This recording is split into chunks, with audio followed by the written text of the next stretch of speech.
Vamos lá. Bom dia, gente.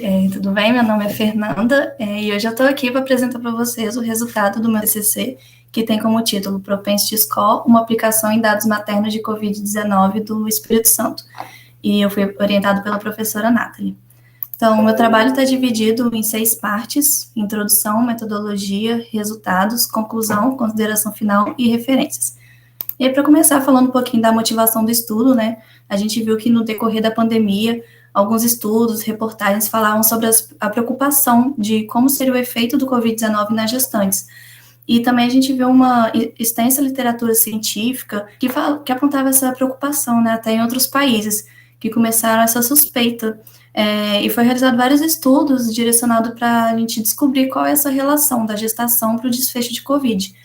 Então, tornou-se relevante, né, conduzir estudos que avaliam o perfil das gestantes que contraíram Covid para tentar determinar os impactos causados e verificar a real influência do coronavírus nesse grupo da população. E aí, para a gente entender essa influência, a gente fez uma análise dos dados do painel Covid do Espírito Santo, filtrando as mulheres em idade fértil de 10 a 49 anos, entre esse período de 1/4 de 2020 a 30/6 de 2021. E pela revisão bibliográfica, né, feita no início do estudo, pelo acompanhamento, a gente tem a suspeita de que os óbitos da grávida vêm aumentando pelo coronavírus.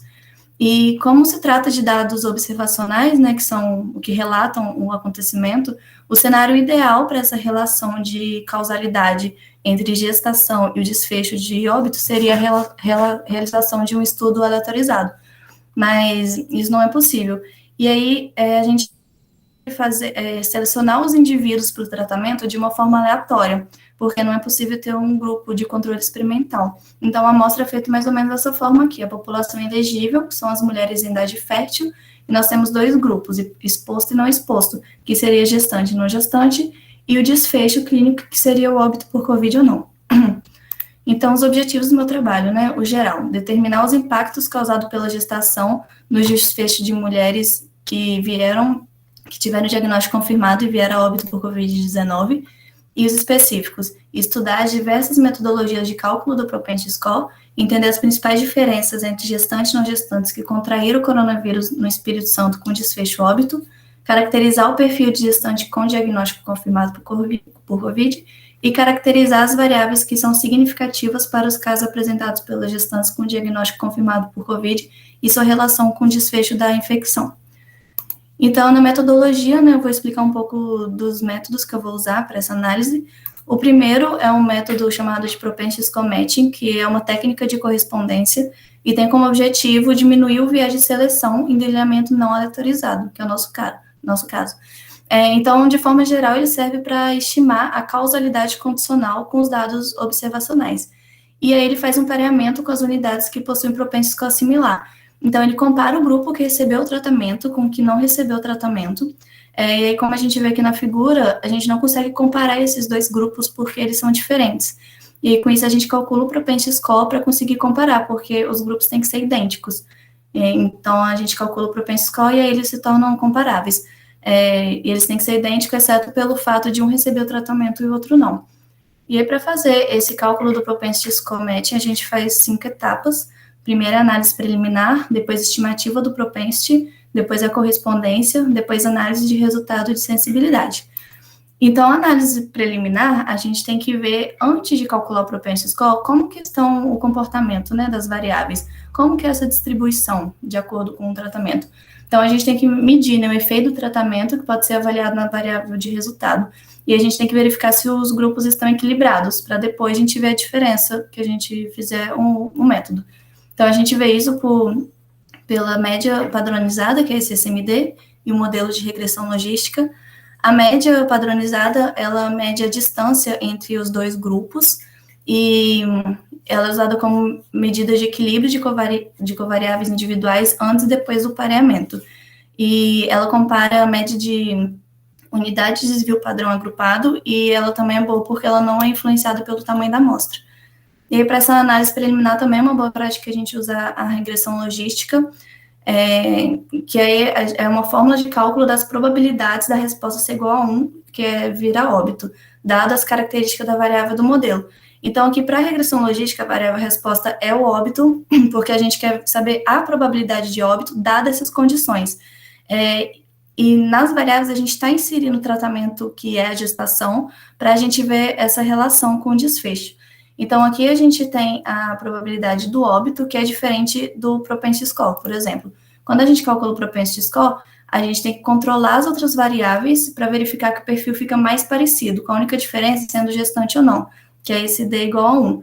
Então, a gente faz, dado um certo perfil, qual a probabilidade de pertencer ao grupo controle, né? A gente está calculando uma probabilidade para que eles ficam mais parecidos possíveis, para que a gente possa comparar depois. Então, a gente quer ver, dado esse perfil, qual que é a probabilidade se ela fosse do grupo controle? E aí, uma vez que a gente calcula o propensity score, a gente pode encontrar algumas divergências. E é importante ver se a correspondência foi adequada. Com isso, a gente faz a revisão do propensity, que a gente tem que avaliar essa similaridade, né? E aí a gente pode recorrer às técnicas do passo 1, que é o SMD, e a regressão, e também a gente usa alguns histogramas consecutivos. Para fazer, o terceiro passo é a correspondência de pontuação, de propensão, que é o pareamento, e aqui tem alguns métodos, né, estratificado, vizinho próximo, N por N, raio, Kernel, Mahalanobis e Caliper, e a principal diferença entre esses estimadores de pareamento diz respeito à métrica utilizada para definir os indivíduos mais próximos, né. Então, eu vou falar desses dois aqui, que é o vizinho próximo, N para N, que é o que causa confusão também. O vizinho próximo, ele mede a diferença absoluta entre o propensity score, estimado por grupo de controle e de caso, e é minimizado. Então, ele estabelece um limite de diferença entre o grupo controle e tratamento, então pode ter vários associados ao caso, porque pode ter vários scores dentro desse limite. Já o pareamento N para N, os indivíduos são aleatorizados, né, aleatorizados e depois são pareados com os propensos mais próximos. E aí, nesse caso, N para N, você pode atribuir uma quantidade, que é a razão, 1 para 1, 1 para 2, 1 para 3, 1 para 4, que você consegue fazer essa proporção. E aí, no caso, esse pareamento 1 para 1, 1 para 2, né, que é 1 para 1, é uma observação do grupo de tratamento é pareado com uma do controle, 1 para 2 é 1 para o segundo, 1 para o primeiro e 2 para o segundo, e assim, consequentemente. Aí, depois da correspondência, a gente tem que fazer a análise de resultado, né, e a simplicidade dessa análise torna os resultados mais fáceis de interpretar. Então, a gente interpreta aquela tabela SMD, a gente interpreta os gráficos, a gente interpreta a razão de chances também, e depois disso a gente pode também fazer a análise de sensibilidade, que a gente calcula, né, o ATE e o ATT. O ATE é esse aqui, efeito médio do tratamento na população, e o ATT é esse aqui, efeito médio do tratamento nos tratados. Esse primeiro, ele mede o impacto da intervenção sobre o indivíduo que participa, né? Então, no nosso caso, para toda mulher em idade fértil, qual seria o efeito médio do tratamento, que é de vir a óbito, né? Qual que é o esperado dela vir a óbito? E o ATT seria o impacto médio do treinamento sobre os participantes, né? Seria qual a probabilidade de vir a óbito entre os grupos? É a mesma em qualquer grupo? Tanto faz ser gestante ou não? Essas são as duas medidas. Aí depois do Propensity Score Matching, eu fiz mais dois métodos. O primeiro é o Propensity Score Weighting, que ele gera pesos para formar grupos equivalentes em estudo observacional com tratamento pontual ou longitudinal. Então, intuitivamente, né, os casos de tratamento que se assemelham ao de controle, eles recebem mais peso. E esse peso é o peso do inverso da probabilidade de tratamento que realmente receberam. E é uma das técnicas utilizadas também no controle de viés, que é o nosso caso, e pode ser usado como peso para contabilizar a diferença de atribuição de seleção entre o grupo de tratamento e controle. Aqui está a fórmula dele, e esse lambda aqui representa os pesos, que é calculado como inverso da probabilidade de ser caso ou controle. E esses pesos dependem, né, do vetor completo de atribuição e da matriz de covariáveis. Uma das vantagens desse método é que todos os indivíduos no estudo podem ser estudados, diferente do matching, que ele exclui aqueles que não são pareados. E uma das desvantagens é que alguma observação pode receber peso muito alto e aí talvez pode se tornar um ponto influente. Outro método que eu fiz também foi o Covariate Balance Propensity Score, que ele explora as características do Propensity Score como uma pontuação de equilíbrio covariável e probabilidade condicional de atribuição do tratamento. Então, ele modela a atribuição de tratamento enquanto ele otimiza esse equilíbrio da variável. Então, ele considera cada uma das linhas das matrizes como covariáveis, as colunas são médias ponderadas e as médias padronizadas associadas a cada grupo. Ele tem como vantagem que a gente pode usar em tratamento não binário, dado longitudinal ou em outros casos, e também, e como desvantagem, ele não assume índice de propensão extremo, né, 0, 1. E essa aqui é a fórmula da condição que equilibra uma função particular das covariáveis.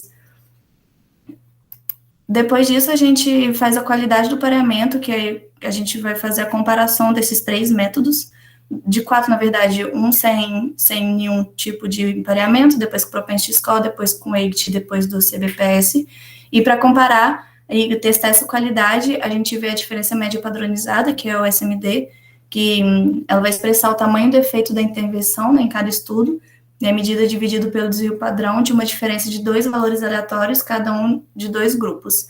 E também o teste de Kolmogorov-Smirnov, que é um método não paramétrico mais útil para comparar 2 amostras. Então, ele mede a igualdade de distribuição de probabilidade, mede a maior distância entre os 2 grupos, né? E aí ela é limitada em 0, 1, sendo 0 quando a distribuição está idêntica e 1 quando tem a separação entre as distribuições. Agora eu vou começar falando um pouquinho do resultado, né? Primeiro a gente fez uma análise descritiva, e a gente tem a tabela classificação dos casos registrados, confirmados, descartados e suspeitos, né? Então, confirmados tem 23%. Depois a gente tem casos confirmados de acordo com a condição de gestação, então a gente vê que a gestante representa 1,2% e não gestante 97%, a gente vê a diferença entre esses 2 grupos. E aqui a evolução dos casos, né? Se é cura, se é óbito pelo Covid ou óbito por outras causas. Aí vai lembrar que a diferença entre o total dessas 2 tabelas está certo mesmo, porque uma é a evolução e a outra é a classificação. Então, mesmo que eles foram classificados como confirmados, muitas vezes a gente não tem a evolução deles. E aí a gente espera também que esses dados aqui de suspeito, 34%, tenham diminuído, né? Porque esses dados foram retirados antes. Aí aqui também a gente tem a idade gestacional, né? A maioria está entre o 2º ou 3º trimestre de gestação. Aqui a gente tem a faixa etária. A gente vê que das gestantes a maioria está entre 20 e 29 anos, e das não gestantes entre 30 e 39 anos, né, que é uma faixa etária a mais.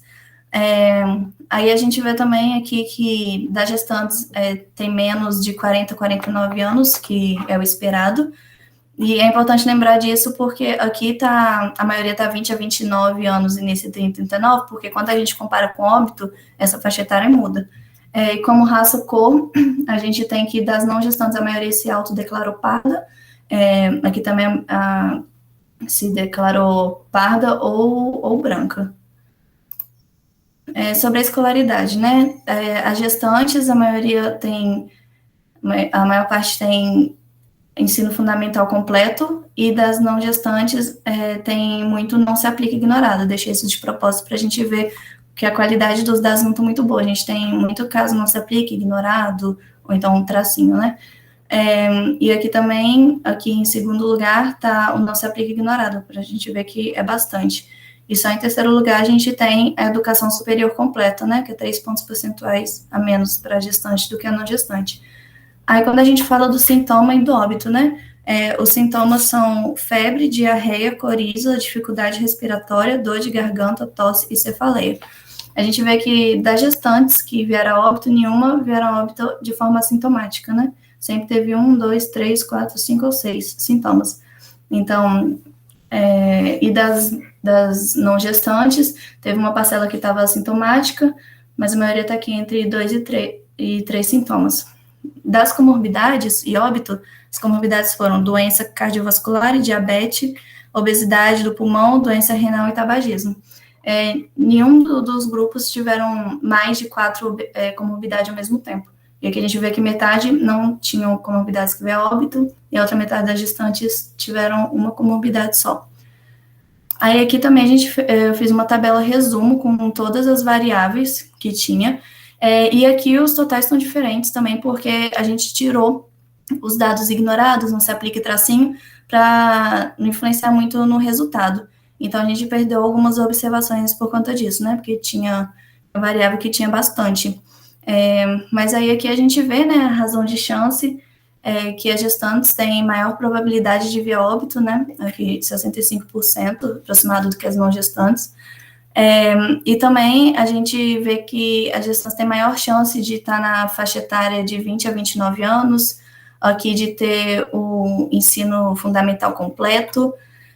Para os sintomas, a maioria as gestantes têm mais chances de ter um sintoma.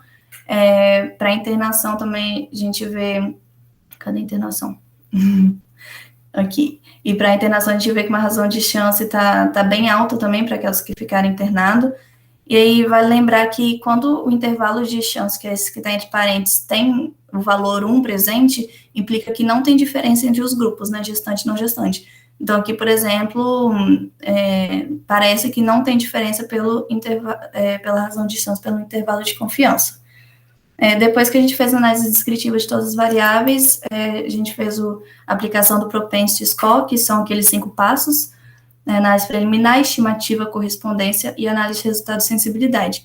Então, primeiro, para análise preliminar, fez essa tabela SMD, que é a tabela das médias padronizadas. Então, aqui a gente tem que, de 8 variáveis, 7 apresenta desequilíbrio, é bastante. Aí também para ver a proporção entre os grupos, se são iguais ou não, fez o teste quadrado, e aí com esse resultado a gente vê que a proporção entre os grupos não são iguais, e aqui a gente confirma isso com o gráfico, né, que a gente vê a proporção de gestante e não gestante bem diferente.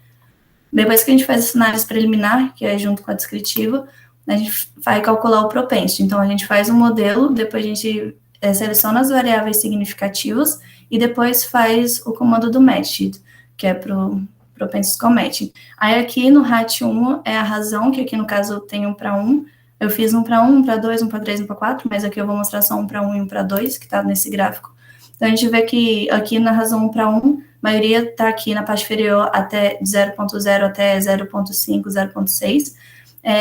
Já na razão 1 para 2, diminui um pouco, né, vai até a 0.1 entre 0.2. A gente vê que a variabilidade aqui é menor.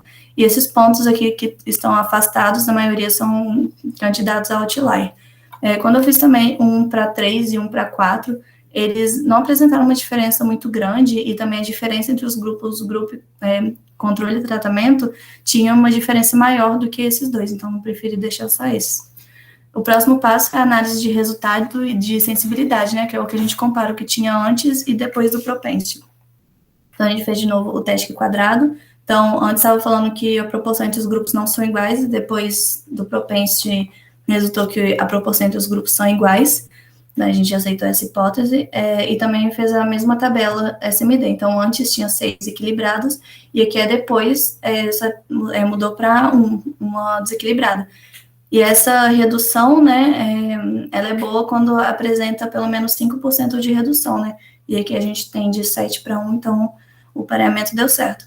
E aqui no gráfico a gente vê do lado esquerdo, que é antes do pareamento, né, o grupo tratamento e o grupo controle estão bem diferentes. E depois do propensity, como que o grupo fica mais parecido, né? Que aí indica que o processo de pareamento foi bem sucedido.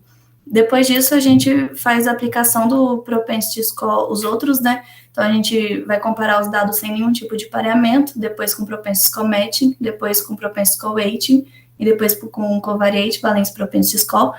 E para isso, eu fiz 2 gráficos lado a lado, um da diferença média padronizada, né, que é o SMD, e o outro com a estatística KS. Então, aqui de vermelho, a gente tem os dados sem o Propensity, nenhum. Depois de azul, bolinha, tem o Propensity Score Weighting. De verde aqui quadrado tem o Covariate Valence Propensity Score. E o amarelo tem o Propensity Score Matching. E aqui desse lado esquerdo, que é o SMD, quanto mais próximos de zero, né, indica que não há viés. Esse tracejado aqui é o viés tolerado. E aí a gente vê que houve uma redução significativa do viés, né, principalmente no Propensity Score Matching, que é o que está mais próximo do zero, e há uma diferença, né, dos dados sem nenhum tipo de propensity. Aí aqui do lado a gente tem a tabela, o gráfico do KS, né? São os mesmos significados aqui. E aí, quanto mais próximo de zero, indica que a distribuição está equilibrada, né? Está perfeitamente idêntica. E aqui também é a banda de tolerância. Então, a gente vê, aqui eu mudei para ficar melhor visualização. Mesma coisa, né? O vermelho é sem nenhum propensity, o azul é o weighting, o verde é o covariate e o amarelo é o matching. Então, a gente vê que sem nenhum tipo de propensity está bem afastado aqui. O segundo melhor, né, mais próximo do zero, é o propensity score weight, mas ele tem uma dificuldade de equilibrar essas variáveis aqui da raça. Aí, como forma de melhorar o weight, a gente faz o covariate, que é o verde, e ele melhorou, né, ele ficou mais próximo do 1, mas ele tem alguma dificuldade aqui na faixa etária de equilíbrio. E o que está mais equilibrado dos métodos é o Propensity, né, que é o que está mais próximo do zero. E aí, ele apresenta menor viés também. E aí, para a gente escolher, né, qual que é o melhor para o nosso caso, eu fiz essa tabela aqui da razão de chance e do valor P. Então, a gente vê que o Propensity 1 para 1 é o único que tem razão de chance menor que 1, que é 0,86. Isso indica que a exposição não afeta a chance de resultado. E o valor P também parece fazer um equilíbrio extremo, né, que deu igual a 1. Isso talvez pode camuflar a diferença entre os grupos, porque eles estão muito semelhantes. E aí, como forma de melhorar, eu fiz o Propensity Score Match com a razão 1 para 2, que melhorou um pouco, porque o intervalo de confiança ficou 0,63, o intervalo não, o p-valor ficou 1,63, mas o intervalo de confiança ainda contém o número 1. Isso representa que não existe diferença entre os grupos estudados. E provavelmente o tamanho da amostra, né, tá gerando muita variabilidade, por isso que os intervalos são tão grandes e contém 1. E aí a gente vê que quando a gente aumenta o tamanho da amostra, que é nesses dois últimos casos, o intervalo fica mais preciso, né, e a gente consegue tirar alguma conclusão. Então, aqui com o método do weighting e do CBPS, o p-valor deu um p-valor menor que 0,5, né, então indica que há relação entre a variável gestação e óbito, e também a razão de chance, né, aqui, a razão de chance aqui para uma gestante evoluir para óbito, aqui é 25% a mais, e aqui 35% a mais do que a não gestante. Então, olhando essa tabela e alguns gráficos, o método escolhido foi o CBPS, que foi o Covariate Balance Propensity Score. Então, resumindo, né, a gente queria formar grupos similares com base no Propensity Score para que eles fossem pareados, para depois a gente pudesse analisar. Então, Propensity Score é uma alternativa que, quando você quer estudar os dados observacionais, a gente comparou esses três métodos, Propensity Score Matching, o weight e o balance, e o que a gente escolheu foi balance. As variáveis que a gente fez o modelo, né, antes e depois de escolher o método foram grávidas, faixa etária, escolaridade, sintoma, comorbidade, ficou internado profissional de saúde. Então, aqui eu fiz o perfil da gestante como todo, né, a partir da razão de chance. Então, a gestante tem maior chance de estar na faixa etária de 20 a 29 anos, ter escolaridade no ensino fundamental, ser de raça cor preta, apresentar pelo menos um sintoma e nenhuma comorbidade. Além disso, a gestante tem mais chance de ficar internada do que a não gestante. E aqui do lado direito, eu fiz o perfil da gestante que veio a óbito a partir do método que eu escolhi, né? Então, fiz o método, depois eu fiz esse perfil. Então, o perfil que deu foi que as gestantes que vieram a óbito tinham entre 30 e 39 anos, a escolaridade de ensino médio completo, eram de raça cor parda, tiveram 4 sintomas e apresentaram nenhuma comorbidade. E um fato interessante também é que das 6 gestantes que vieram a óbito, todas ficaram internadas. Bem, então isso o meu trabalho, aqui tem algumas referências. É isso, obrigada. Obrigada, Fernanda. Vocês têm alguma pergunta, algum questionamento? Eu vou parar a gravação, posso? Pode, acho que só a gravação mesmo. Quer falar primeiro, Rafa? Quer falar alguma coisa? Ou...